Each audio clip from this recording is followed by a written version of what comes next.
За сайн байцгаана уу? Сайн байна уу? За өнөөдөр бид хоёр much anticipated The Suicide Squad-ыг үзэхээр болсон байгаа. Тэгээд тэрнийхээ талаар ерөнхийдөө эхлээд нь спойлергүй. Тэгээд дараа нь спойлертай ярина шүү. Наа ерөн гэхдээ одоо бол ерөнхийдөө үзсэн багт гэж бодоод байна шүү дээ, тий.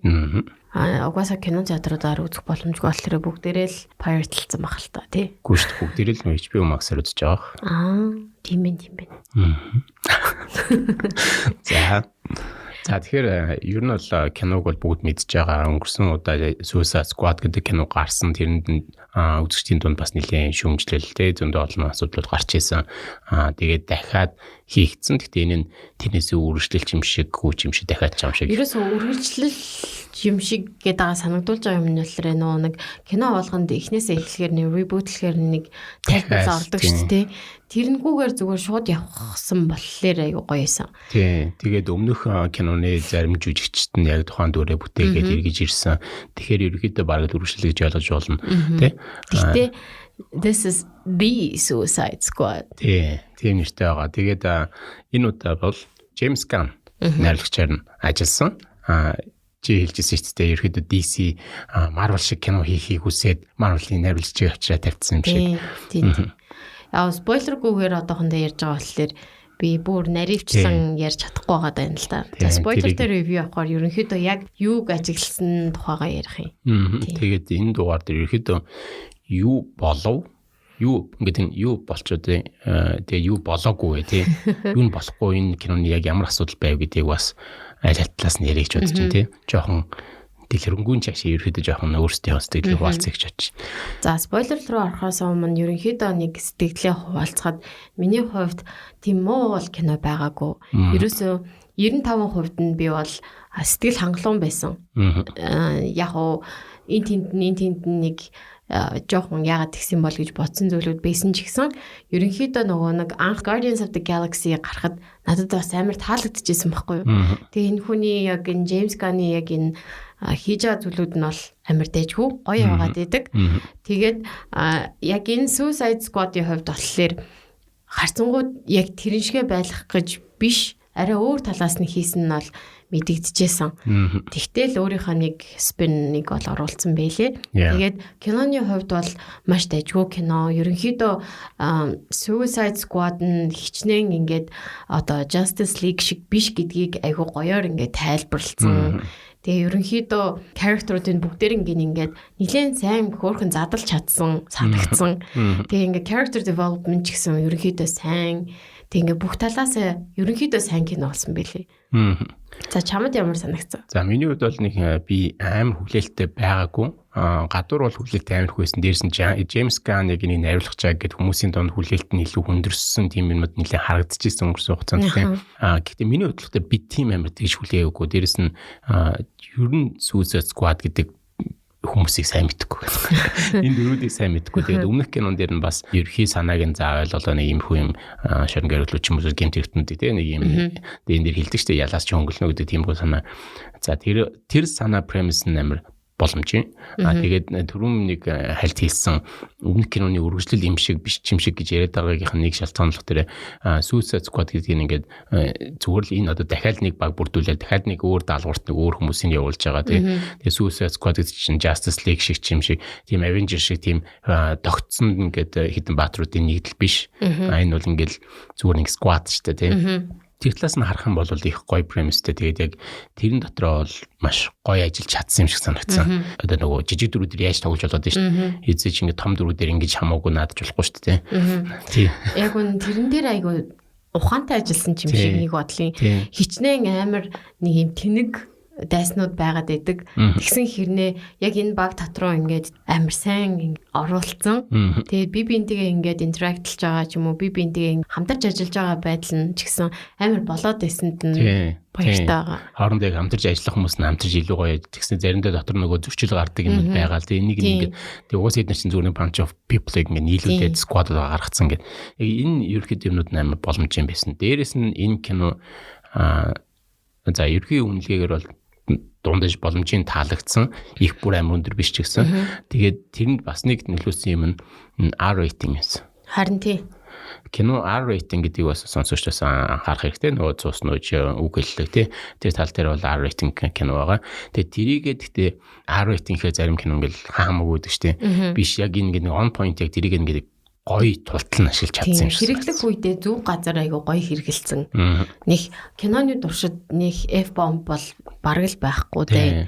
Тэг яг хэрэгтэй үед нь яг тэр нь хэрэглэгдээд тэгээд цус нүжин ч гэсэн яг хэрэгтэй үедээ тэр нь амар хүчтэй орж ирдэг ч юм уу. Тэнгууд нөгөөд нь бид нар нөгөөд нь супер патрултай кинондаас нэг дутагдаад тийм байдаг шүү дээ. Акшн сценүүд нь жоохон дутуу байдаг. Яг тэр нөгөө PG-13 гэдэг нь зориулсан учраас энэ дэр болонгууд нөгөө R rating болчоор тэр зүгээр тэг яаж хаад энэ хүмүүс нөөрөө Suicide Squad-ийн баг нь өөрсдөө гэмт хэрэгтнүүд тий. Тэгэхээр тэд дээр гарч иж R rating-ийн ашиглалт нь бол яг болцсон юм маш гоё санагдсан. Муухай юм дурлаад идэгсэн. Гэхдээ сүүлийн үед ялангуяа ийм R-rated кинонууд айгүй хүчтэй авч ийн л та. Тэгээд зарим нэг нь арай хэтрүүлэн ашиглаж байгаа юм шиг санагдаад байгаа юм л та. Эсвэл зарим нэг нь R-ratingтэй байж иж тэрийг ингээд ашиглаж чадахгүй тийм. Нэг ганц хоёрхан моментийн төлөө тэр киногоо R-rated болгочихж байгаа байхгүй. Тэгэнгүүт яг тийм кино үзэх хүсэлтэй хүмүүс нь очиод жоохон disappointed болох тий. Яг тийм тохиолдлууд бол байгаа. За спойлергүйгээр ерөнхийдөө бол ийм байна. Тэгээ та өөрсдөө бас үзээд дараа нь эргэж ирээд сэтгэлээ бас давхар хуваалцаад яваарай тий. За энэ үүнээс хойш ер нь спойлертэй ярих байгаа шүү манай. Байжаарай. Тэгсэн чээс. Тэгсэн чинь юу яалаа? Спойлер руу орохоос өмнө зүгээр чи дөрүүдээс нь хамгийн талцсан нэг хоёрыг нэрлэж. За угаасаа бүгдээрээ нөгөө нэг Harley Quinn дуртай байгаа нь ойлгомжтой байсан. Гэхдээ тэр дундаас надад бол хамгийн өрөвдөлтэй нь бол тэгэл Pocket Man л байсан да. Тэгээд таалагдсан дөрөв. Гэхдээ хамгийн ер нь амар unexpectedly амар гоё болсон нь дөрүүд аюу ихтэй байсан л та. Би угаасаа Nanawe гэдэг нөгөө King Shark бол дуртай болох нь тодорхой байсан. Угаасаа л тэр амар хөөрхөн байсан шүү дээ трейлер дээр. Гэхдээ надад хоёр төр амар зөв хүнээ олоод амар гоё оруулаад хичнээн миний favorite character биш ч гэсэн энд амар гоё байсан дүр нь юу гэхээр John Cena тэгээд Idris Elba-гийн хоёр дүрнээсэн. Тэр хоёр үнэхээр сайн басан мэлээ. Би John Cena-д нэг туртай биш л дээ. Гэхдээ энэ киноноос болоод ер нь жоохон дайггүй санагдчих эхэлж байгаа. За миний хувьд бол бас би бүр яг санал нэг байна. Энэ хоёр одоо жишээ яг саний хэлчихсэн хоёрыг яагаад хэлмээр байсан бэ гэхээр энэ хоёр хүнээс яг ийм юм гарч ийн гэж бодоогүй. Ялангуяа Джон Синагаас би ийм юм ингээд болчихно гэж ерөөсөө бодоогүй. Тэгээд ер нь нэг тийм таалагддаг. Тэгээд энэ хүнтэй холбоотой нэг жоок явагддаг шүү дээ. Инвестмент. Би тэрийг нэг инэттэй биш санагдаад тийм. За тийм байна. Тэгээд дараагийнх нь хүн бол мэдээж Polka Dot Man. Тэгээд энэ David Dastmalchian гэнэ. Тэр жүжигчин сайхан буужлаа хийсэн. Энэ жүжигчний ер нь бүтээж байгаа бүх дүрүүд нь дандаа гоё байдаг. Надад тийг санагдаад байна. Гэхдээ ерөөсө том дүр бүтээдгүү жижигэн дүрүүд. Тэгээд тэр нь кинон дээр нэг амар итгээд юм. Харин тийм яг энэ Дэвидийн гаргаж байгаа дүрүүд нь дандаа өргөмөц байдаг байхгүй. Бүх кинон дээр ингээд хөө нөгөө гайч нэ шүү дээ. Нөгөөдөг чинь ингээл яг нөгөө нэг анх нөө Charlie's Angels нөө дайсан байсан шүү дээ. Нэг үсийн зулгааж үнэртдэг байсан залуу. Нөгөө нэг Back to the Future-ийн аав нь. Яг тэрнэрхүү тэгтээ арай илүү rangeтэй жүжигчин шиг санагдаад идэгхгүй надад. Би тэрэнд амар дуртай байхгүй юу? Тийм яг үнэ надад бас яг тэрэн шиг тийм. Яг нэг тийм тэгээд ингээд туслах дүр бүтээгээд тийм. Тэгсээр тэрийг нэг юм гоё ингээд яг өөрийгөө ингээд дандаа нэг тэр кинонд ингээд оруулж чаддаг. Харин тийм. Тэгээд дандаа туслах дүр бүтээгээд энүү томрохгүй байна уу гэж бодохоор бас үгүй байгаа байхгүй юу? Тэр чинь одоо ингээд байр сураа болоод эхэлж байгаа байхгүй юу? Тэгээд одоо Dune дээр бас нэлээд хөөрхөн characters ингээд хөөрхөн цаашинтайс нахалтай. Тийм бас орцсон мөлий. Орцсон байгаа. Тэгэхээр ерөнхийдөө жоохон томорч байгаа жүжигчдийн нэг байх гэж бодож байна. Тэгээ бас нөгөө Rick Flag надад л амар их таалагдсан. Ерөөсөө тэгэж эхний кинон дээр нэг таалагдаагүй. Тэгээд өмнө гаргаж ирсэн кинонууд дээр нь явтаа нэг юм цэргийн дүрд дандаа тоглодог шүү дээ. Яг тэр талаас сайн гэхдээ нэг тийм memorable юм юуж байдаггүй байсан. Гэтэл яг энэ Suicide Squad дээр надад харин амар таалагдсан. За бид тэр ингээд нэг дүрээ нэрлэлчлээ гэдэг. Эргээд ойлгосон баха. Дөрүүдийн тал дээр кино бол маш гоё байсан шүү. За тэгээд чааш нь жоохон зарим эсгүүдийг дэлгэрэнгүй ярих учраас спойлертай шүү гэж анхааруулъя. Warning гэж байгаа шүү дээ. За, үүнээс хойш спойлертай. За, миний хамгийн түрүүнд тас өсөрч инээсэн момент нь зөвөр beginning те киноны ихэнх хэсэгт толгой өргөтөл амар гоё байсан. Ойрд ингэж ер нь сүүлийн үеийн кинонуудад ихний хэсгийг бүр амар гоё solid тавьдаг болчихжээ гэж надад амар ажиглагдсан. Тэгээд ялангуяа энэний opening надад амар их таалагдсан. Тэгээд нөгөө нэг зүгээр нэг тийм энгийн opening page болохоор байсан шүү дээ. Гэтэл энд болохоор шууд whole plot of the movie баг ингээд оруулаад ихэнтэн тий. Тэр амар сонирхолтой байсан. Яг тэр байхгүй юу? Ер нь бол ингээд кино сонирхож байгаа хүмүүс тэгээд ер нь кино хийхийг боддог ч юм уу, кино зохиол бичиж гэж боддог ч юм уу, тийм хүмүүс байгаа бол тий. Би бас тэр талаар их боддог учраас ингээд санагддаг байхгүй юу? Сайн кинонууд эсвэл одоо яг энэ кино шиг ч юм уу ингээд гоё кинонууд болохоор ингээд яг тэр ихний хэсэг тэр first act тэр ер нь зөв баг ихний 10 минутанда багтаагаад тэр киноны үндсэн санааг ингээд юу хаашаа чиглээд байгаа гэдэг юм шууд үзэгчдэд ингээд өгч чаддаг. Тэгээд үзэгч за ойлгомжтой юм байна. Энийг ингэж үзэх юм байна. Би энэ ч юм авах гэж үзэх юм байна гэдэг чим тэрийг ингээд мэдэрч чаддаг. Уур амьсгалыг бүрэн тодорхойлж өгвөл их зүгээр байдаг. Нөгөөдөлд нь жоох муу кино ч юм уу тий. Ялангуяа Монголын кинонууд маш ажилладаг нэг юм нь юу гэдэг вэ гэхээр тэр үндсэн тэр санаагаа өгөх гэж маш удаан байдаг. Тэгээд тэр хүмүүсийг уудадаг. Тэгснэ төгсгөл дээр нь гинт бөөн эргэл бөөн тэгэл уйлан байлаа гэдэг ч юм уу. Гинт ард нь бөөн юм оолаа ичдэг. Тэр нэг жоох хаалтаатай санагдаад. Энэ киноны хувьд бол яг тэр ихний хэсэг дээр бүх юм гоё гаргаж өгсөн. Тэгээ энэ дээр яг чиний сэний хэлж байгаа дээр бас нэмж хэлмээр байгаа юм. Түрүү нөгөө хэлсэн шүү дээ. Өмнөх анги нь яагаад яг байсан тэр still exist те энэ тэр бүр арчаа чинээр хийчээгүй те яагаад үргэлжилж байгаа юм шиг байгаа вэ гэхдээ тэр нь бас яг энэ ихний хэсэг дээр гарсан. Шууд хоёр баг явуулаад нэгийг нь алаа ичж байгаа байхгүй тий баг золиосонд албаар гаргачих байгаа байхгүй. Тэгэхээр энэ хиний хувьдлах дээр цаана байгаа удирдлагуудын хувьдлах дээр тэр юу энэ хүмүүс бол юуч биш зүгээр нэг шатрын хүүнүүд байгаа байхгүй. Нэгийн түлхэл унгаал нөгөөтгөр нь дайрдаг тий. Яг тэр эхнийхээ одоо энэ хэдэн минутаар ерөнхийдөө киноныхаа бүх чиглэж байгаа тэр үнцэг булан юу л байна санаа хичнээн амар fucked up юм болох гэж байгаа юм тий. Яг тэр бүх юмнуудыг ингээд тайлбарлалцсан. Тэгэхдээ хитрхи их бүх мэдээллийг бас өгөхгүй байгаа. Яг гол хэрэгтэй мэдээллүүдийг тэнцэнээс шууд хүлээгээд авчиж болж байгаа байхгүй юу? Тэр нь айгүй их таалагдсан. Тэгээ дөрүүдээ маш гоё танилцуулсан. Харин тийм. Надад тэр дүрийг нөгөө амар гоё танилцуулсан санагдаад тийм нөгөө нэг Саванто. Яг ихжсэн чинь. Савант тий.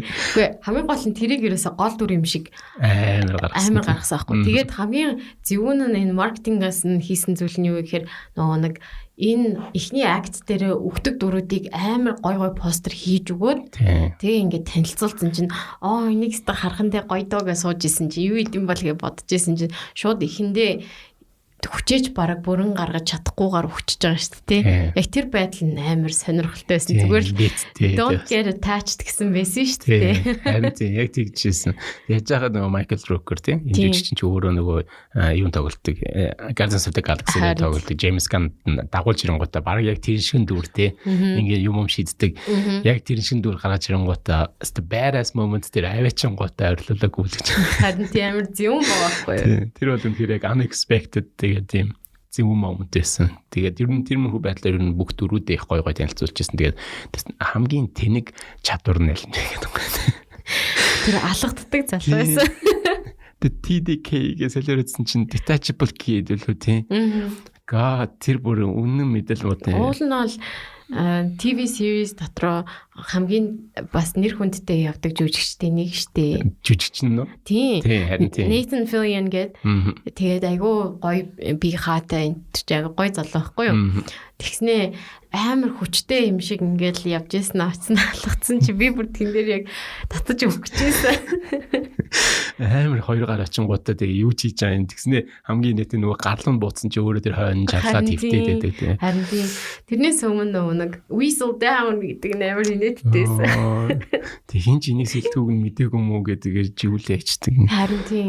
Тэгээ тэнд хамгийн гол нь нэг тэр савонт амар лаг ингээл аварж маврал за одоо өстөн get down to business гэл буу юм хийгсэн чинь нөгөө хэд нь шууд ингээд дайрч агаад тэр моментэд ерөөсөө бүр ингээд шок болцсон сууж байгаа нь амар гоё байсан. Энд ерөөсөө genuinely баг team юм жинкнээс нь ингээд хинтэн ч юу ч хэлэхгүйгээр яг өөр өөртөө юм хийгээрээ хилцсэн юм шиг айгу гоё байсан. Тэгээд яг нөгөө эхнийг Captain Boomerang гэж шүү дээ. Харин тийм ээ. Жохон цаашаа явуулах гэсэн тэгээд явуулсангүй бас алаачлаа. Тэр яг нэг амар гоё биш гэсэн надад энэ хин шиг санагдаад тийм. Том Хардиг нэг rip off шиг. Тэгээд өгөн жохон харуулсан өмнөх анги дээр бас нэг арай дээр дөрүүдийнх нэг байсан юм шиг. Нэг өөрийнх нь дүрээ бүтээсэн байсан. Тийм. Харин айгуу дайггүй болсон байсан. Тийм. Тэгээд энэ дээр бас жоох явуулч болоо гэсэн чинь устга ицсэн. За ерхэд ингээд нэг open геймэрхүү. Тэгээ энэ дээрээс нөгөө хин хоёрыг бол их гоё гаргасан шүү дээ. Түрүүн битэр хэлжсэн John Cena хоёрын дүрийг Idris Elba хоёрын дүрийг тийм. Энэ хоёрыг бүр хоорондоо угаасаа нэг үзэлцдэг нөгөө тэр хоёрыг баг бүрдүүлж байгаа байдал дээр нь тийм. Энд чинь яг над чиглэл чадвартай юм байна гэсэн чинь арай илүү гэдэг юм уу тийм. Тэгээ яг тэр хоёрын хоорондын тэр нэг жоохон ингээл нэг үзэлцэж байгаа байдал нь энэ хоёрыг улам ингээд сонирхолтой character болгоход нь амар тусалж байсан.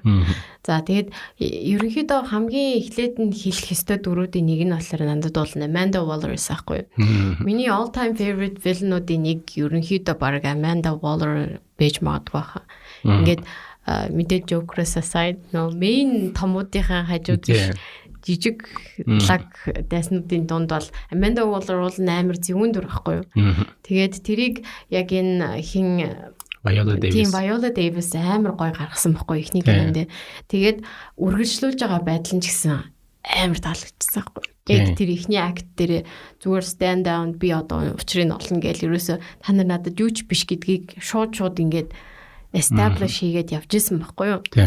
Тэгээд яг төгсгөл нь алдсан гэдэгтэй шилтэнээс нь тэр ч яг. За төгсгөлийг дараа нь хоёлаа бүр задлж ярээ. За тийм байсан да. Чамд өөр одоо киноны ихэнх хэсэгт нөгөө гол багийнхан орж ирж байгаа шүү дээ. Тэднэрээс ерөнхийдөө хамгийн их таалагдсан хэм байсан. Гол багийнхан угаасаа орж ирээд нөгөө юу н эхэндээ бол угаасаа хин юу хийдэг яадаг гэдгийг сайн мэдэхгүйсэн шүү дээ. Тэнгуутаа ялч түр хэлжсэн дээр John Cena, Idris Elba хоёрын хоёулаа тэр нэг тосгон руу хамгийн ихний талбар дээр болсон шүү дээ. Тосгон руу дайраад хоёулаа зэрэгцээд хоёр тийшээ буудалцаад явдаг тэр хэсэг. Тэр хэсэгдээ л угаасаа заац энэ хоёр бол үнэхээр алцах хоёр юм байна гэдгийг шууд суурин тавьсан. Тийм. Энэ дээр нөгөө Bloodsport нь нэг өмнөх Will Smith-ээс хамаагүй илүү санагдсан хоёр зүйл байгаа. Нэг нь яг character development нь хамаагүй үнэмшилтэй байсан. Тэгээд жүжигч нь өөрөө арай жоохон дайсан шиг харагдаж чадчихсан. Тэгээд юу ч хийх магадaltaй хүн шиг харагдаж чадчихсан байхгүй юу. Тэгээд арай нэг юм villainous харагдаж болж байгаа байхгүй юу. Нэг тийм хоёрт нэг хувцсан. Тэгээд тэр нэг энэ гаджетууд амар зэвүүн. Тэгээд helmet байгаа шүү дээ. Тэр нь бүр амар гоё харагдаа. Тэр яг нөгөө нэг alien-ы яг xenomorph-ийн яг юу хийцэн. Тэр нь тэгээд ингээд дараа нь ингээд авахтаа ч гэсэн хурагдж байгаа байдал нь ч гэсэн гоё харагдчихсан. Тэгээд тэгж бодоод ер нь Will Smith-ээс ангижирсан гоё хэлсэн байна гэж бодоод. Харин тийм ер нь бол яг гоё. Тэр би өмнө хийзээ сонсч байгаа. Энэ дундаас ер нь бол баг бүгднийг хийзээ сонсч байгаагүй дөрүүд байлээ. Сонсчсэн дөрүүд нь бол тэр өмнөх ангитай нь гарсан. Harley Quinn л нэ. Тийм тэгээд Rick Flag хоёр байхгүй. Rick Flag энэ дээр эргэж ирэхэд чамд ямар санагдсан? Тэгээд дүр нь ямар болсон байна? Rick Flag надад бол амар их таалагдсан. Угаасаа өмнөх анги дээр олигтойч юм гаргаж чадаагүй л байсан шүү дээ. Тэгээ энэ дээр болохоор actual ингээд нэг юм character development сайтай болгоцсон байгаа байхгүй юу? Яг энэ кинон дээр бүх дүрүүдийн хувьд тэр дүрээ бүтээж байгаа байдал нь ч гоё байсан. Тэгээд бүгдээрнгийнх нь back story ч гэсэн амар believable, амар дайггүй болоо явцсан. Тийм ойлгомжтой. Тэгэхгүй нэг гинт яач юу гэж ботхоор юм ерөөсөй байхгүй байгаа байхгүй юу?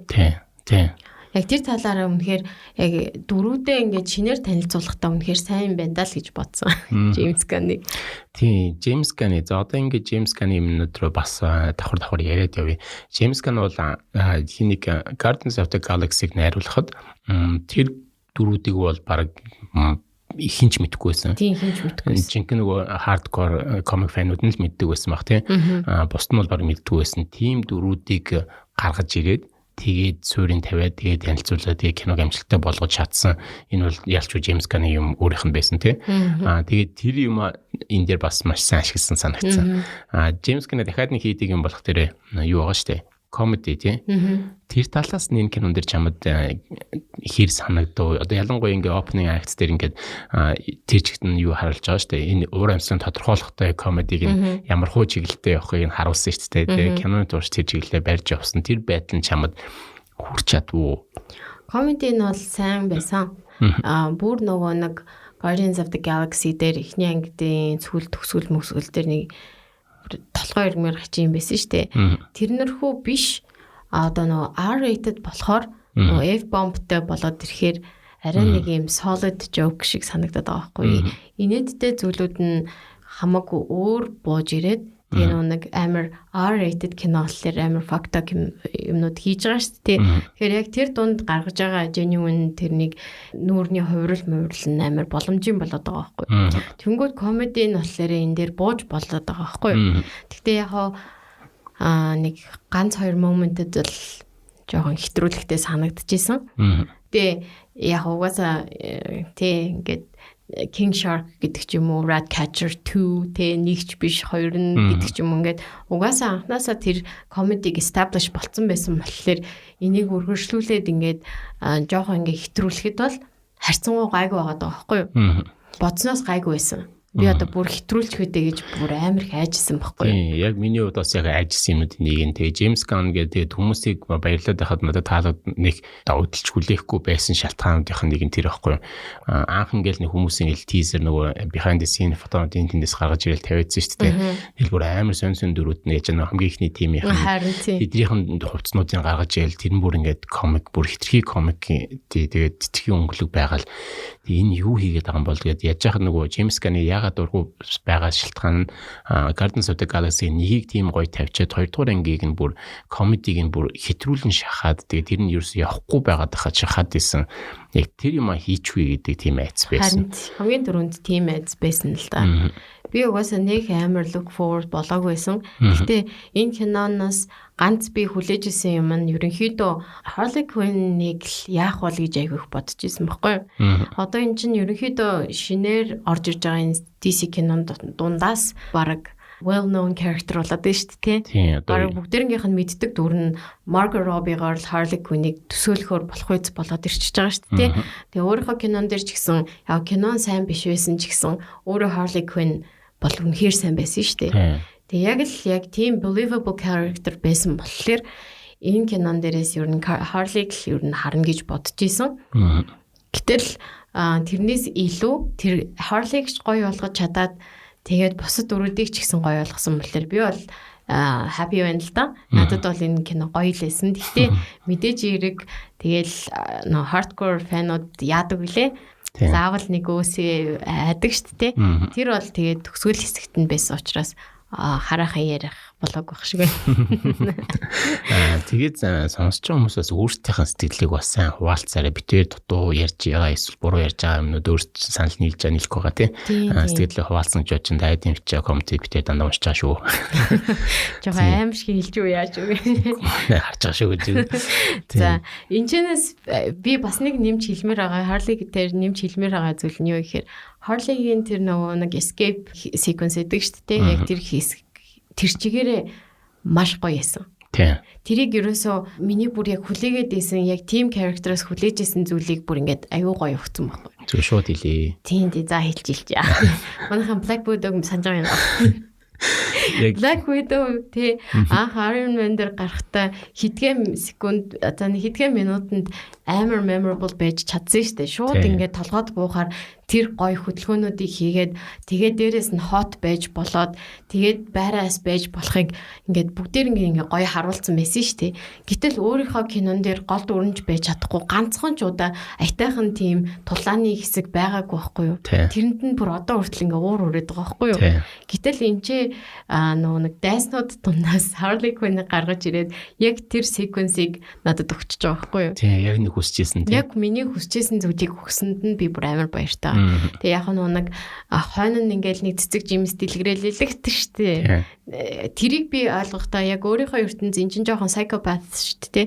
Тэгэхээр өөрийнхөө ертөнцийг тэгж хардаг гэдэг утгаар нэг жоохон extravagant юм оруулж ирсэн юм болов уу гэж бодсон. Хүмүүс энэ одоо яг юу юм уу ингээл нэг баг юм яриад лээсэн баггүй юу. Тэр нь болохоор надад харин ч тэр character-ыг амар гоё илүү өнгөлөг өөрийнхөө нүдээр бүх юм нь тийм өнгөлөг харагддаг. Тийм талаас нь амар бодохыг хичээсэн л дээ.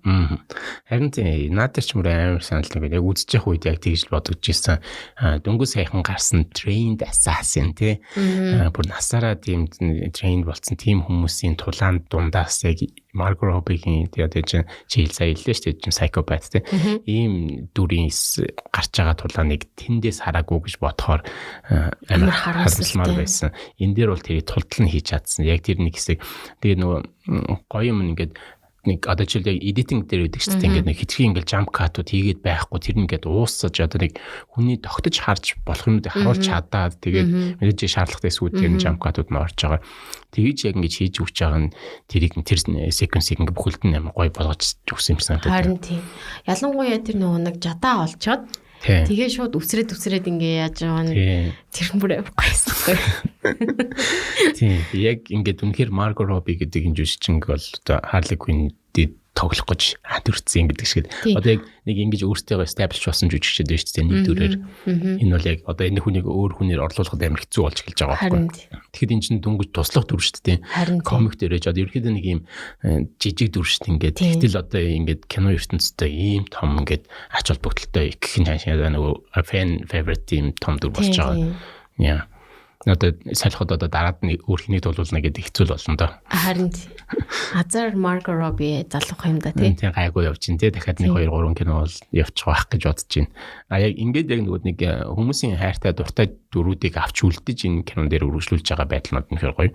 Чи түрүүн зөндөө хэлсэн тий. Amanda Waller тий. Viola Davis-ийн дүр бол бас өмнөх кинон дээр кинонд хэдийгээр асуудалтай зөндөө юм байсан ч гэсэн тэр Amanda Waller бол зөвхөн тийм учраас энэ хүн болгон таалагдсан тэрийг нь аваад ирсэн тий. Harley Quinn-ийг бас ингээд аваад ирсэн. Тийм болох тэр талаас бас гоё явж байна. За киноны одоо ихэнх хэсэгт нь ингээд establish болчлоо тий. Тэгээд гол хэсгээр нь би нэгээ аврах гал хөрх юм ингээл яваал байсан. За энэ дундаас нэг дүрийг хамгийн underdeveloped болсон дүр нь гарсан санагдаад байгаа. Professor эсэн штэ нөө толгоондоо нөө Starog өдөртчихсэн тэр жоохон тийм тэгж хэлэх гээд чаддгүй гэд тэрний хувьд хангалттай одоо дайсны талаа харуулж чадаагүй юм шиг санагдсан. Тэр л нэг тийм байсан уу гэж бодогдсон л доо. Тэрнээс биш тэр нөгөө нэг Margot хайрлж дурлаад исэн залуу. Тэгээ дараагийнх нь El Presidente болдог General гэдэг ч юм. Тэр хоёр бол хангалттай ойлгомжтой дүр байсан болохоор гоё санагдчихсэн. Тэгээд нэг юм нь юу гэхээр нэг stereotype гэж байгаа шүү дээ. Яг энэ дээр тэр stereotype нь амар болцсон.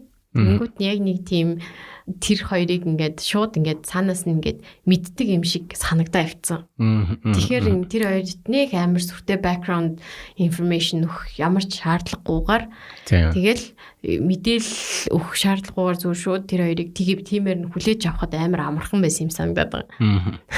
Харин тийм яг нөгөө үсэн хүн бол нөгөөд нэг дайсангууд нэг үү. Яг тийм байгаад байгаа байхгүй юу. Тэгэхээр айгүй амар байсан. Тэр хоёр ч тэгээд угаасаа нэг амар хүчтэй хэрэг болоод ах дөрүүд байгаа шүү дээ. Тэгэхээр тэр бол нэг амар чухал биш байсан. Яг тийм байсан. Ингээ нөгөө шууд дөрүүдийг устгаад ингээд хасаад явж чадаад байсан. Тэр нь амар байсан тийм. Тийм. Хамгийн гол киноны гоё хэсэг нь юу вэ гэхээр ер нь бол хэрэггүй дараа нь хизээч ашиглахгүй тодорхой дөрүүдийг зүгээр шууд алж исэн болохоор энэ нөгөө R-rated дотроо бүр илүү гоё нөө комедиг нь гоё болгоод ирчихэж байгаа байхгүй юу? Нэг амар хөнгүүт нь комеди болоод тий. За яг гэхдээ ерөнхийдөө одоо ингээд утга санаагаа илэрхийлэхдээ тэгээ шууд ингээд устгаад яваад байгаа нь бүр амар гоё байсан байхгүй юу? Ямар нэгэн байдлаар тэр нь өгчгүй дээ гэж санаа зовох шаардлага угаасаа өгөх нь тодорхой. Эсвэл сайдсгүй байдаг шүү дээ. Эсвэл ингээд энийг бас өгөхгүй дээ гэж бодох ямар ч юмгүйгээр бас өгөхгүй л альчиж байгаа. Түрүүн бид яг нэг хийсэн тэр юу байхгүй. Бусад нөгөө том дөрүүдтэй бол яг ингэж тоглож чадахгүй тийм. Жишээ нь Pocket Dot Man-ыг болох тэр амар гоё дүр оруулж ирсэн байхгүй. Тэгсэр нэг киноны төгсгөлд ингээд шууд нэст айчиж байгаа байхгүй. Тийм. Гэтэ амар heroically өгсөн шүү дээ. Яа, fucking superhero гэдэг үгчаа тийм. Шинэ review-г R-rated review гэдэг юм яа. Харин баг тэгэхээр бол тийм чилэл тэгж чадчихагаа тийм. Тэгээд одоо босод нөгөө том баатруудтай юм дээр бол тихгүй тэгэл нөгөөд нийцэж өгөхгүй ингээд кино үргэлжлэл яваал идэг шүү дээ. Тийм. Яа. Тийм байна. За тэгээд кино ингээд ерөөхдөө бүхэлдээ гоё ирсэн. За тэгээд ингээд цаашаа жоохон асуудалтай хэсгүүд рүү нөрөө. Зарим нэг асуудалтай юм яриад явчих. За асуудалтай хэсэг нь юу байсан бэ гэхээр төгсгөл байсан. За төгсгөлийг ямар ч хувилбараар хийх боломжтой байсан. Миний хувьд болохоор R-rated киноныг хоёрт угаасаа dispensable одоо ямар ч дүрээр ингээд дараа нь бол өөр жүжигчтэйг оруулж ирэл оруулж болохоор дүрүүд байгаа шүү дээ. Тийм учраас ерөөсөө ямар ч опшноор явах боломжтой байсан киног хамгийн одоо нэг Marvel Disney-ийн хийдэг төгсгөлийг хийсэн юм шиг санагдаад тэрэнд нь жоохон ингээд хэцүү байсан надад. The safest happy ending. Safest happy ending хийгээд тэр завсраар нь Amanda Waller-ыг мяа болгоод дуусцанд нь жоохон харамсаад байгаа байхгүй юу? Тэгээ Margot Robbie дээрээс илүү их ачаа өгсөн үү? Одоо тэгсэн үү? Бас яг тийм үл лаг жүжигч лаг дүр болгоцсон учраас бас жоох илүү ачаа өгсөн тий. Харин баг тэгсэн баха. Уул нь бол өөрийнхөө секвенсийг хийчихэж байгаа шүү дээ. Тэр нь хангалттай байсан. Тэр нь бол хангалттай байсан. Дараагийнхт нь зүгээр гол мишн биелүүлсэн бол зүгээр л явчихад болох байсан газар байхгүй юу? Гэтэл энэ дээр болохоор заавал паналтай юм оруулаад ирсэн санагдсан. Тэр яасан бэ гэхээр аргумент нь юу вэ гэхээр Rick Flag-ыг энд ингээд амар олон хүүхдүүдийг алаад дэжтэй гэдэг тэр аргументыг гаргаж ирэнгүүт тэнд байгаа нөгөө Amanda Waller-ийн доор ажиллаж исэн тэр operative нотлороо гинт нэг сайн хүн болцгооцсон. Өмнө нь кино анх эхэлж байхад тэд нар чинь энэ хүмүүсийг өгч байхад зүгээр бет тавиад тэгэл инээлдээ сууж исэн хүмүүс үсттэй. Гэтэл яагаад гинт righteous болж байгаа юм? Харин гинт амар сайн дүр сайн хүмүүс. Сайн дүр болоод ягаад ч Amanda Waller-ыг тэг зохиод унгааж байгаа байхгүй юу? За нэгт тэр нь ойлгомжгүй. Хоёрт Amanda Waller тэднийг өөрийнх нь эсрэг ингэж үйлдэл гаргасанд нь ямар нэгэн байдлаар өөрийнхөө dominance-ыг үзүүлэх ёстой байсан санагдаад байгаа байхгүй юу? Ерөөсөө тийм гаргаагүй, аль нэг нь ч алаагүй, ядаж тэр зохиж унгаасан хүүхнийг ч алаагүй. Би бүр тэрэнд нь уур хүрээдсэн байхгүй юу? Би өмнөөс нь баг уурлаад байгаа байхгүй юу? Off screen алцсан юм болов? Тэгсэн бол ядаж тэрийг нь жоохон ч гэсэн харуулах байх ёстой юм шиг санагдаад байгаа байхгүй юу? Ядаж тэр тэднэртэй та нар миний эсрэг дахиж гарч ирэх юм бол яа шүү гэдэг ч юм уу, альсвал харж байгаа шүү гэдэг ч юм уу, альсвал нэг suitcase онгоолгоод тэдний толгойтой бөөн товчнууд байдаг ч юм уу, альсвал тэднийг бүгдээрингийн шоронд нь оруулдаг ч юм уу тий. Тэгээд яаж игээд тэрийг Амандагийн brutal амар гэдэг дүрийг нь харуулах ёстой байсан юм шиг санагдаад байгаа байхгүй юу. Тэгээд миний энэ дуртай дүрийг алдсан бол тэр нь дургуураад байгаа байхгүй юу. За ингээд яг асуудалтай битэрийн үед асуудалтай санаж ирсэн. Ерөөдөө санал нэгт байсан. Би ингээд сүлд үтчихээ жам дээрээ дээрчсэн шүү дээ. Ингээд гоё кино байсан. Төгсгөл дээр очиад яг төгсглийг нь хэлж мэдэхгүй байна. Ерөөсө болсонгүй гэдэг тэр юм яг энэ дээр гарч ирсэн. Тэгээд энэ дээр Amanda Waller дээр ч зөндөөс яг юу санааг нь хэлчихэж байгаа. Тэгээд ер нь яг тэр нэг Starro гэдэг нэг юм дүр гараад одоо дайсан гаргаад ирлээ шүү дээ. Тэнгуутаа тийм нэг хүчтэй дайсан гаргаж ирээд тэрийгээ тэгээд устгаж байгаа байдал нэг юм сонь дуусчихж байгаа. Тэгээд энийг сая энэ дугаарыг эхлэх юм хоёул ярьчихсан шүү дээ. Энэ James Gunn. Харин энэ James Gunn-да байгаад байна уу гэж бодож байна. Харин тийм. James Gunn-ыг мэдж байгаа бол өмнөх кинонууд дээр бүгдээрэн дээр нь том гой дайснуудыг оруулж ирээд тэгээ ядж байгаад амар overpowering тий маш хүчтэй дайснууд байсан. Гэтэл яг төгсгөл дээр нь дандаа нэг тийм comedic dumb shit хийдэг. Яг тэгээ нэг юм тэнэг байдлаар дандаа тэднийг алж байгаа нь харагдаад байдаг байхгүй юу? Тэгээ яг тэр нь ингээд энэ Suicide Squad дээр дахиад ороод ирчихэж байгаа юм л да. Тэгээ нөгөө үеигээ алснаасаа бас арай гайгүй болгож байгаа нэг шалтгаан нь тэр нөгөө Ratcatcher 2 одоо ингээд бөөн ратууд оруулж ирж байгаа тэр нэг заваан хэсэг байгаа шүү дээ. Миний бүр би арзаагаад байсан байхгүй юу? Яг тэр хэсэг нь л гоё юм уу да. Энд надад бол өндрөө ордог хэсэг нь бол амар би ярцаалгасан. Амар би ярцаагаа явцсан. Гэхдээ ерөөхдөө бол ингээд санаа нь тэр ингээд ийм хүчтэй эсрэг дөрүүдийг гаргаж ирчээ тэрийг сүрж байгаа одоо нэг баг нь тий дандаа суул ч юм уу эсвэл шин ч юм уу ингээд ерөөсө болохгүй байгаад идэг. Тэгсэн хэрнээ давтдаг. Тэгээ давхтаа нэг юм инээдтэй аргаар давтдаг гэдэг энэ юм Джеймс Ганн дагуулад яваад энийг хийгээл яваад байгаа нь жоохон харамсалтай санагдаад Amanda Waller ч гэсэн амар хүчтэй байсан. Тэрийг дарж байгаа арга зүй толгоор нэг юм зөхиод өмгөж байгаа. Тэгээ болов. Тэгээд Starro-го тим амар хүчтэй Баатарын хүчтэй байсан биз дээ. Тэгснэ энэ Suicide Squad-ийн хийдэг болонгууд хайж яваад тэгснэ нөгөө талын хүрчээд араас нь нэг гисэр гад ялчиж байгаа тийм. Bloodsport ч өөрөө нэг assassin шүү дээ тийм. Тэгэхээр тэр хүн яаж сайн хүн болох гээд хизээч болохгүйгаа мэдж байгаа мэдхээр улан дүр байгаад байгаа байхгүй юу. Гэтэл яагаад тэрний хойноос Starro-г алах гэж явж байгаа нь амар сонин санагдаад байгаа байхгүй юу. Анх Starro угаасаа тэгээд бүгдээрийнгийн ингээд өөрийнхөө иргэшээлд оруулчаад энэ миний хотоо гэд зүгээр тэднийг орхио явж байхад бид нар бол mission completed гэдэг угаасаа хин хийсэн шүү дээ. Amanda Waller одоо болно та нар явж болно гэхэд нь ахаа гэж явчих хэвчээсэн байхгүй юу. Миний хувьд бол тэгжээж тэр Starro ч тэнцээ invade болоод тэр хүмүүсийг бүгдээрийнгийн одоо ингээд өөрийнхөө иргэшээлд оруулаад тэгж ерөнхийдөө энэ нэг заавал нэг тийм happy ending байх шаардлагагүйсэн газар байхгүй юу? Тийм. Тэгэхээр энэ нөгөө нэг continuation үргэлжлэх тэр юугаа мэдхгүй тийм төлөвлөгөө байхгүй учраас ингээд үлдээж байгаа юм гэж санагдсан. Яг надад ч минь санал нэгтэй байгаа юм дэр байхгүй юу? Дараагаад ийм том дайсныг ингээд оруулж ирээд ингээд тэр 8 хүчтэй тийм ингээд улам томроод байдаг ингэчлээ тийм. Тэгээ эдгээр дийлэхгүй тийм. Тэгээл зүгээр энийг дараагийн кинонд орхиж явах тийм төлөвлөгөөтэй байж болохоор юм шиг.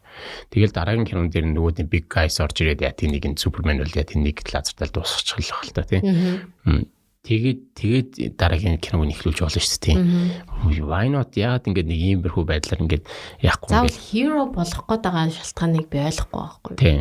Тэгээд тэр нэг satellite нь байхгүй, долгион нь орж ирэхгүй байгаад ахт нь ч юм уу тэд нар ингээд Starro-г алах гэж оролдоод алчлаа гэж бодъё л доо. Тэгсэн чинь Amanda Waller нь заа ойлголоод одоо ингээд болсон явж болно гэхдээ нь явчих болох байхгүй. Яагаад заавал тэр дунд Amanda Waller-ыг оруулж ирээд нөгөө үед нь цохоод гинт righteous хүмүүс болоод гинт эднэр чинь нөө супер баатрууд болчиход байгаа байхгүй юу? Хизээч эднэр чинь супер баатар болохгүй хүмүүс байж яагаад заавал өөрсдийгөө тэгж нотлох ёстой юм? Хинт ч өөрийгөө нотлох шаардлагагүй. Би бинийгээ авраад дискийг авсан байсан шүү дээ, floppy дискийг. Тэр шиг санагдаад. Тэгээд тэр дискийг авчаад зүгээр дараа нь Amanda Waller-ыг blackmail тэгэхэд л болох байсан байхгүй юу? Тийм.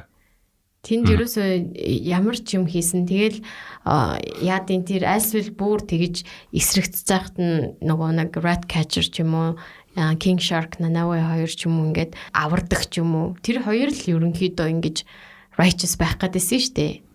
Тэрнээс биш нөгөө хэдд нь бол эн чинь нэг чухал биш шүү дээ. Харин тийм. Тэгээ буцаж хараад алхаад эхлэн гут нь за одоо эдний аль нь өөх бол гэж би хүлээжсэн чинь Amanda Waller зөхөд умгахт нь амар гайхсан. Тийм. Би бол амар disappointed байсан. За тэгтээ дөрүүд дундаас яг төгсгөл нь гоё болж төгссөн дөрүүд надад бас байна. Тэр нь юу гэсэн мэхтэй Rick Flag байсан. Яг яг эн чинь бол өөрөө цэргийн хүн те өөрөө хэлдэгчтэй би цэргийн хүн усайхан л үздэг гэдэг. Одоо энэ бол хэрэгсэрсэн юм байна. Энэ хүний аргумент нь гоё байсан. Тэгээд тэр өгч байгаа тэр сүүлийн моментууд нь хинтэ John Cena-тай хийдэг дулааны хэсэг те. Тэр бол маш гоё хэсэг байсан. Тэр хүний тэр дүрийн төгсгөл бол гоё байсан. Нөгөө талд нь John Cena-гийн тэр Peacemaker-ийн төгсгөл бас гоё байсан. Тэгэхээр төгсгөлгүй болж таасан те. Яг гоё энэ кредитээр гарсан. Нийтдээ нөгөө Bloodsport тий угаасаа л энэ нийтдээ кино, паналтай кино, панал нь хитэрсэн гэдгийг угаасаа л ойлгоцсон байсан шүү дээ.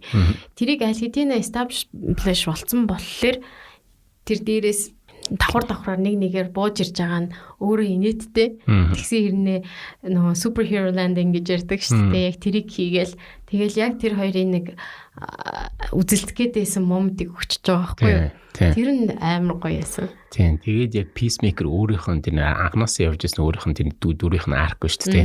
Тэрэндээ яг үнэн чи яг өөрийнхөө югаар явсараа дуусч байгаа тий. Харин тий. Яг тэрнийхэн юун дээр яг эцсийн мөчтөд хүртэл ингээд будалцаад өгч байгаа. Тэгээд тэр байдал нь дүрээд ч гэсэн авраад үлдчихэж байгаа. Тэгээд киноны төгсгөлд эргэж ирнэ л гэж байгаа юм байлээ.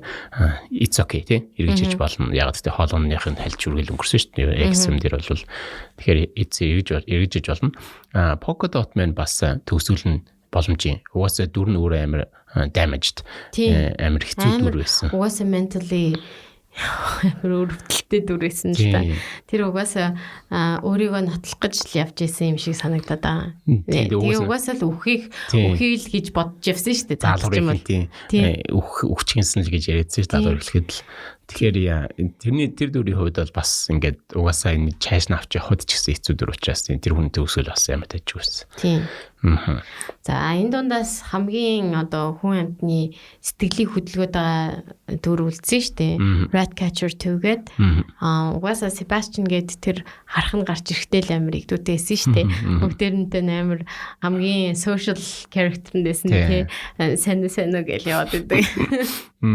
Тэр нь амар хөөрхөн байсан. Тэгээ яг нөгөө киноны нэг гол зүрхэн гэж ярьдаг шүү дээ. Яг тэр нь угаасаа Ratcatcher 2 байсан гэж хүмүүс яриад л дээ. Надад болохоор тэр нь яг ойлгомжтой байсан. Гэхдээ ерөнхийдөө нэг асуудал нь юу байсан бэ гэхээр шоронд байсан. Тэгээ хар багасаа хэцүү орчинд өссөн хүүхэд тэгсэн хэрнээ яагаад тийм амар сайн өхин гэдэг нь амар сонирхолтой. Яг сэтгэлээрээ сайн байж болно ч тийм. Гэхдээ гаднах байдлаараа нэг жоохон aggressive ч юм уу арай нэг өөр нэг жоохон нэг тийм R-rated руу орсон байсан бол илүү их таалагдах байсан юм шиг санагдаад байгаа. Миний мэдхээр хамгийн тохирох одоо яг тэр нэг attitude нь ингээд таарах яг энд ингээд болчих байсан юм шиг санагдаад байдаг. Нөгөө Doom Patrol-ийн Crazy Jane тэр бол ингээд F-bomb-ыг ерөөсөө бүх өгүүлбэртэй ашигладаг. Тэгсэн хэрнээ өөрөө дотроо амар их зовж явсан айгүй хэцүү байсан тийм дүр шүү дээ. Тэгсэн хэрнээ маш сайн хүн байгаад идэг. Гэхдээ тэрийгээ ингээд тэр болгон илэрхийлээд дээж хаддаг. Тэгэхээр яг энэ тэрэн шиг жоохон нэг тийм R-rated character байсан бол илүү надад гоё тусах байсан юм шиг санагдаад байгаа. Харин тийм. Би болох тэр нөгөө яг анх үзэж явах үедээ бол миний сэтгэл бүр тэгж амар хүрээгүй. Гэхдээ ерөөхдөө бол боломжийн ингээд гос нэг юм гоё дүр байна да гэд бодсон. Тэгтээ нэг асуудал байсныг нь яг чамаас сонсоод би бодож байгаа байхгүй. Яг наадах чинь сонсоод би ойлгож байгаа. Яг тийм байна тий.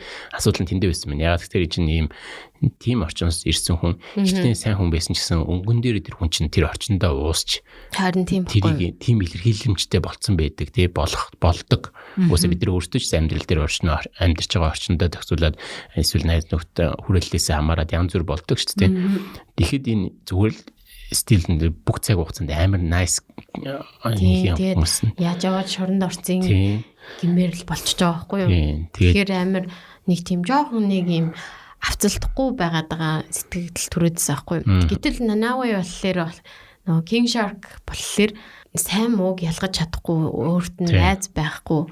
Тэгэл нөгөө охиныг идэх гэж яхад нь бид нар найз болчих гэхээр нь за гээл тэгэл ойлгоол ингээд үргэлжлээд ээж болж байгаа байхгүй тэрний хувьд. Ямар нэгэн байдлаар тэгэж хин нэгний талд орох гэж хичээгээчгүй зүгээр л найзууд нь болохоор л идэхгүй байгаа гэж байгаа шүү дээ. Хамгийн ойлгомжтой тэгсэн хэрнээ амар их characterтэй тэгээ нэг зарим хэсгүүдэд нөгөө нэг машин зашинд ганцаараа үлдчихдэг штеп тэгээ нэг амар хөөрхөн харагдаад. Тэгээд энэ King Shark ч нөгөө нэг Flash-ийн series дээр бас гардаг байхгүй юу? Тэгээ амар булчинлаг амар Josh тийм Shark байгаа байхгүй юу? Энэ Shark нь болохоор надад болохоор Nemo-гийн Shark шиг амар хөөрхөн болоо явчихж байгаа байхгүй юу? Яг тэр нь бүр айгүй их таалагдсан. Тэгээд угаасаа King Shark-тэй бараг бүх стенүүд нь амар гоё сонирхолтой байсан. Угаасаа харахаар л игдүүр идсэн. Тэгээд хүнийг задлж байгаа ч гэсэн хөөрхөн санагдаад байна. Үгүй хамгийн гоё момент нь гэхдээ тэр нэг амар сордог загснууд байсан шүү дээ. Тэд нартэй хамт ингээл амар хөөрхөн тоглоал идэг шүү дээ. Тэр мөрний хүртэл ингээд айгүй хэрэгтэй. Тэр яг character та хэрэгтэй байсан моментууд шиг санагдсан. Тэгээд хасчаагууд амар баяртай байгаа шүү дээ. Тийм галзуу юм донд гинт нэг сонин тийм жижиг хэсэг орол дэрэн гоо сонин тий. Гэхдээ яг гоё тэр дөрөв амар гоё болж өгсөн тий. Яа тэгээд яг иймэрхүү байдлаар ингээ гоё болгож чадчихсан юмнууд байна. Муухай. Яг сэний наноёгоос үргэлжлүүлээд бас CGI нь багтмаар байна. Яг үнэ. Ерөөдөө VFX-ийн нөгөө компьютер график талаас нь бол маш гоё болсон байлээ. Тэгээд маш гоён чашин зүгээр сайн болсон байлээ. Нэг юм өөгүй цэвэрхэн болсон гэх юм уу? Үнэхээр нэг тийм амар мэдгэдгээр юм шиг санагдахгүйсэн. Одоо тэр нөгөө нэг гарын салдагч нь болохоор ингээд яг л амар боломжийн харагдаа явчихж байгаа байхгүй тийм. Тэгээд тэр нэг түрний ярьжсэн визэл гэдэг дүр юм тийм. Тэгээ гачаад нэг тэр хүртэл тэнцээ тэгэж CGI зарцуулсан байран байж тийм удаа киноны ихэнд даалаад тийм. Тэгж бажет зарцуулсан байран байж тийм дүр бүтээж илээдэг. Гэхдээ бас тэр амар боломжийн. Тэгээд энэ King Shark байна тийм өөрөө тийм. Угаасаа тэрийг сонгосон байдал нь ч гэсэн угаасаа ингээд арай жоохон нүдэн дүрмжлэлтэй харагдах боломжийн дүр сонгочихж байгаа байхгүй тийм. Надад хамгийн бас нэг гоё харагдсан сценүүдийн нэг нь тэр нөгөө Rick Flag Peacemaker 2 тул зодтолдоод тэгээд нөгөө Peacemaker-ийн малган дээр дуулган дээр ингээд харагддаг штэ ойж. Тэр бүр амар гоё хийсэн байхгүй юу? Яг үнэ. Тэр чинь хэдэж тэгж одоо камераар авах боломжгүй дүрслэлж байгаа байхгүй юу тий. Тэрийг тэгэхэд амар гоё харуулж байгаа байхгүй. Зүгээр жижигхэн тим деталууд нь хүртэл ингээд тэрэн дээр ингээд сайн ажиллаж өгсөн санагдаад. Тэр хоёрын тулааных нь таалагдсан байдал нь яг хоёул яг ан ман үзэж байгаа нь амар гоёсэн. Тэгээ хоёул угаасаа яг л нэг амар special super powerтай хоёул биш тий. Тийм зүгээр л илүү ур чадвартай алуурчтай байгаа байхгүй. Тийм яг тиймэрхүү байдлаар энэ зүгээр бүх CGI талаас нь харах юм бол амар гоё цэвэрхэн боломжийн тийм болсон байлээ. Зарим нэг юунууд төр чинь ингээд нэг хэсэгт амар өндөр бажет өгчөөд нэг хэсгийг нь багасгасан юм шиг ингээд on off байгаад идэг шүү дээ. Энэ бол ерөөхдөө ингээд нэг жигэлжсэн. Тийм жигэд амар гоё цэвэрхэн санагдсан. За. Тиймэрхүү байна. За тэгээд төгсгөлийн асуудлыг тооцвол кино бол ерөөхдөө боломжийн үзээд бол харамсааргүй тийм гоё кино байлаа. Өмнөх Suicide Squad-ыг одоо нөгөө найруулагчийн катаар нь үзмээр байна гэсэн давлахаа одоо хүртэл ингээд яваал нэг тийм яваад байсан. За одоо бол тэр арай хоцорсон баха. Тэр ганцхан Zack Snyder дээр л боломжтой байсан.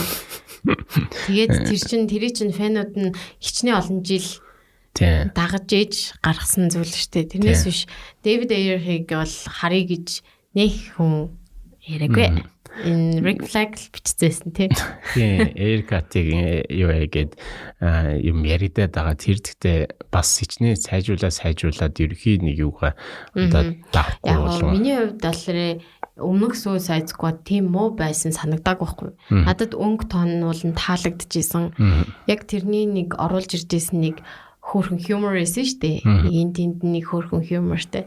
Тэр нь бол амар боломжийн санагдчихсэн. Зүгээр л дайсныг нь яагаад тийм хүн сонгоод тэр нь тгийж таарсан гэхээр яг Warner Bros л тэнд оролцсон байх гэж хардж байгаа. Тэрнээс биш одоо тэр Rick Flag тоглодог залуу Air-ийн катыг гаргаач хийгээд байгаа шалтгааныг нь би бодохдоо төгсгөл нь өөр байсан байх л гэж бодсон.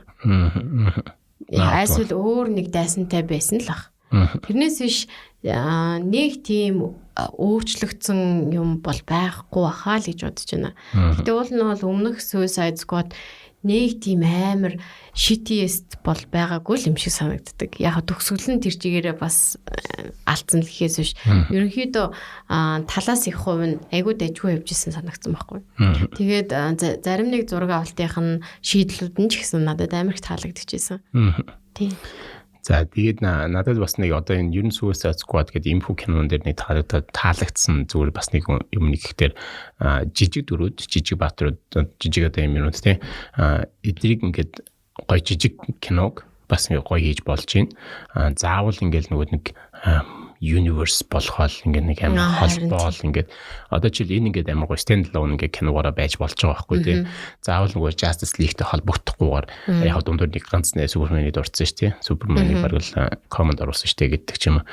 Тиймэрхүү байдлаар ингээд нэг universe байгаа хийчихсэн. Заавал амар хүчтэй холбогдоод байхгүйгээр DC ер нь ингээд яваад тавил болж үлээ шүү дээ. Нэг болохгүй байгаа юм нь юу гэхээр нөгөө нэг толгой дээр нэг хүн ядаж тэрийг oversee хийж явах зүгээр байхгүй юу? Тэгэхгүй болохоор ингээд хүссэн болгон найруулагч нь орж ирэл өөрийнхөө спин-оффыг гаргаад байвал айгүй бас жоохон хэцүү байгаа байхгүй. Тэрний оронд нэг Marvel дээр нэг ганц толгой дээр нь хүн сууж идэг шүү дээ. Тэрэн шиг ядаж бүх юм хийдгүү маа гэхэд зүгээр нэг юм чиглэл өгөх нэг тийм хүнтэй болчвол тэр нь яг бүгдэрийг нь хардаг болчвол уулна зүгээр л санагдаад байгаа. Одоо уулын Zack Snyder-ийнхаар ийм darker нь явчвал Marvel-ийн өнгнөөс шал өөр шүү дээ. DC шал өөр өнгөтэй кино. Угаасаа л хизээч Marvel шиг тийм happy Disney movie байж чадахгүй шүү дээ. Яаж ч хичнээн Warner Bros тэднэр шиг кино хийгээд уулна болохгүй байхгүй юу? Closest thing is the Suicide Squad. Тэгээ эн чинь тэгээд яцхад R-rated байж ижил болж байгаа шүү дээ. Тэгэхээр тэрийг ойлгоод уулын нэг тийм хүнтэй болвол уулын зүгээр юм шиг санагдаж байгаа. Одоо энийг яг эндээс өргөжлүүлээд асууж байгаа. Одоо яаж энийг одоо ингээ холбогдохгүй ингээ байж болж байна тий. Гэхдээ холбоол одоо ингээд яг уур амьсгал нь нөгөө одоо байгаа хийдтэй нэгдэх боломж нь хэр харагдаж байна чамд энэ ертөнцид. Бараг харагдахгүй.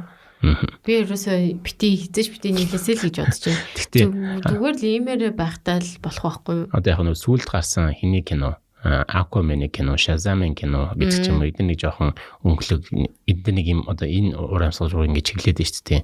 Энэ яаж ийн болж байна? Асуудал нь бол байгаа л да. Гэхдээ тэр болгонд нь одоо би ч юу хөвдөл гэж бодоод шүү дээ. Яг хоо хэрвээ бүгдээрэнд нь одоо нэг хүн байгаа тэр нь Zack Snyder байсан бол арай нэг юм dark themeтэй, dark humorтэй гэдэг ч юм уу. Shazam ч гэсэн юм kid friendly хэрнээ амар dark storyтэй ч байдаг юм уу. Нэг тиймэрхүү зүйлүүд байх байсан болов уу гэж бодож байна. Гэтэ DC ганцхан dark themeтэй биш шүү дээ. Тэнд өнгөлөг зүйлүүд ч гэсэн зөндөө байгаа болохоор тэр болгоныг ингээд янз янзын талаас нь харуулаасаа тэгэхгүй зүгээр байнга л нөгөө Justice League-ийн нөгөө main character-удаа л нэг нааш цааш нь болгоод ах юм. Болж өгвөл яадын бүр тэрнийг өөр талаас нь үзүүлээд одоо энэ Teen Titans гэдэг одоо энэ series айгүй хөөрхөн явж болж шүү дээ. Тэр талаас нь ч гэдэм үү өөр зөндөө харуулах боломжтой character-уд амар их байгаа шүү дээ. Тэгэл тэднэрийгээ тойрол харуулчихад болох байхгүй юу? Заавал Marvel шиг юм хийх гээд хичээгээд ах шаардлагагүй байхгүй юу? Одоо надад одоо DC дээр нэг хэцүү байгаа юм зүгээр хичнээн ертөнцийн яг зэрэг яваад байгаа нь амар хэцүү. Зэрэг биш болохоор. Тийм яг нэг ертөнц биш зүгээр зэрэг талд яваад одоо яг одоо энэ ертөнцийн хичнээн Batman зэрэг яваад байгаа нь одоо Titans дээр нэг Batman явж байна тий.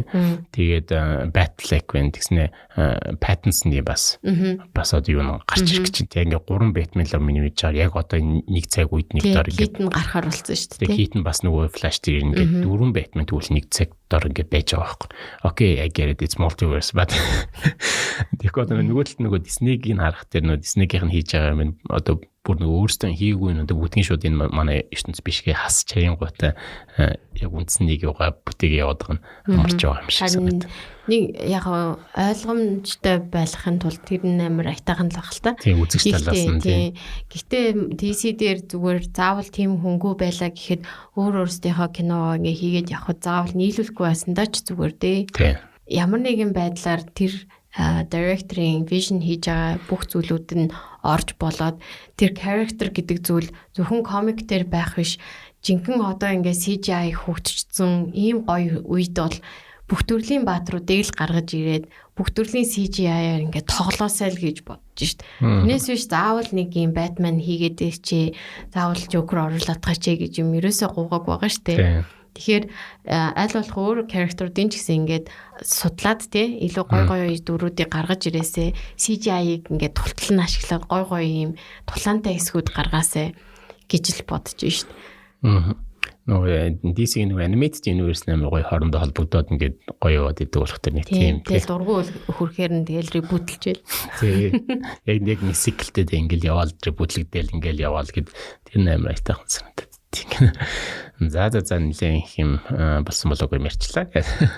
Та хэд тэгээд юу санагдав кинод ямар санагдав төгсгөл дээр битүүртэй санал нэг байна уу эсвэл сөрж гин үү те ямар санагдав гэдгээ бас хуваалцаарай.